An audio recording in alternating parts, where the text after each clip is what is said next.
Le chapitre 3 de la Genèse parle d'un jardin merveilleux. L'homme et la femme y vivent dans un bonheur paradisiaque. Mais le serpent, symbole de l'astuce perfide, leur suggère de manger du fruit défendu. Ce fruit, dit le serpent, vous rendra semblable à Dieu, sûr de tout, invincible. En fait de connaissance parfaite, l'homme et la femme découvrent leur faiblesse, sont expulsés du paradis et vivront désormais une existence marquée par la souffrance et la mort. Pendant des siècles, les chrétiens ont cru que ce texte était une explication de l'état présent du monde, créé par Dieu, innocent, parfait et immortel. Le premier homme et la première femme, Adam et Ève, avaient désobéi à Dieu et avaient été condamnés ainsi que toute leur descendance au péché, à la souffrance et à la mort.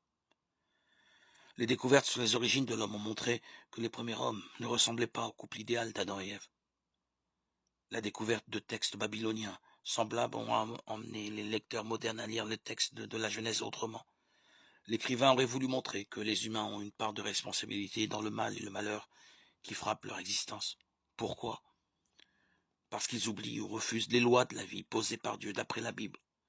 Contrairement à ce que l'orgueil peut suggérer, l'homme ne doit jamais se prétendre le maître de tout. Tout ne lui est pas permis. Si l'on compare ce texte biblique au texte babylonien parallèle, la leçon serait: il y a de la fatalité dans le monde. Mais il y a aussi la liberté de l'homme. Il est clair que l'homme subit souvent le malheur. Il est clair aussi que l'homme fait souvent son malheur. Un choix lui est proposé. Il peut dire oui ou non.